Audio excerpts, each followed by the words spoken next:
বাংলাদেশের যে নদী নালা খাল বিল বৃক্ষ পাখি এগুলো সব আমাদের এদেশের জনগণের। আমাদের দেশপ্রেম আমাদের নিজস্ব।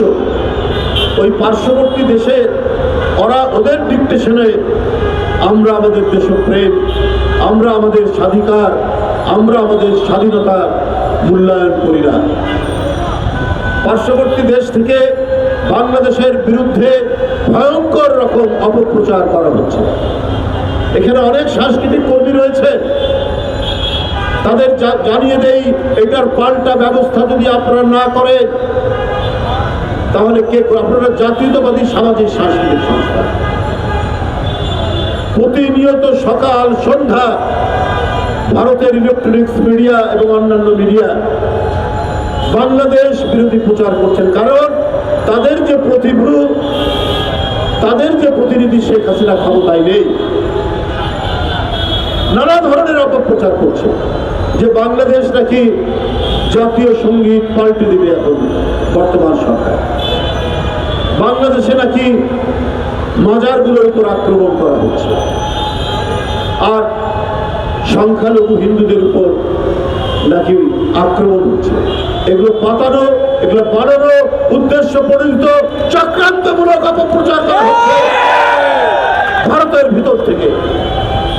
50 বছর ধরে আমরা স্কুল কলেজ ইউনিভার্সিটি আমরা যে গানটি গাইতে গাইতে আমরা বড় হয়েছি, যে জাতীয় সঙ্গীত গাইতে গাইতে বড় হয়েছি, সেই জাতীয় সঙ্গীত পাল্টানোর কোনো লোক আমাদের দেশে নেই। এটা আপনাদের অপপ্রচার। নানাবিধ অপপ্রচার দ্বারা আপনারা বাংলাদেশকে আর পদানত করতে পারবেন না, বাংলাদেশকে নতজানু রাখতে পারবেন না। আমি জাসাসের 7ই নভেম্বর উপলক্ষে আজকের যে অনুষ্ঠান, সেই অনুষ্ঠানের মর্মমূলের যে কথাটি, 7ই নভেম্বর মানে হচ্ছে বহুদলীয় গণতন্ত্র, 7ই নভেম্বর মানে হচ্ছে প্রাণ খুলে কথা বলা, 7ই নভেম্বর মানে হচ্ছে স্বাধীনতা সার্বভৌমত্ব রক্ষা করা, 7ই নভেম্বর মানে হচ্ছে আমরা যে মত প্রকাশ করি, যে মতে বিশ্বাস করি, সেই মত স্বাধীনভাবে বলা। এটাই হচ্ছে 7ই নভেম্বরের চেতনা।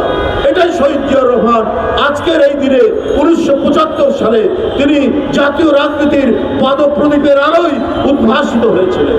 সেই দিন থেকেই হয়েছে বহুদলীয় গণতন্ত্রের পথ চলা এবং দেশের স্বাধীনতা সার্বভৌমত্বকে রক্ষার অঙ্গীকার। আমরা তার আরেকটি বহিঃপ্রকাশ আমরা দেখলাম প্রায় একই রকম 5ই আগস্টে। সুতরাং শেখ হাসিনার মতো প্রতিভূরা বিদেশের পা চাটা মানুষরা আর কোনোদিনই বাংলাদেশের মানুষকে পদানত করতে পারবে না, স্বাধীনতা এবং সার্বভৌমত্ব নিয়ে ছিনিমিনি খেলতে পারবে না। আপনাদের সকলকে আন্তরিক ধন্যবাদ জানাচ্ছি, কৃতজ্ঞতা জানাচ্ছি।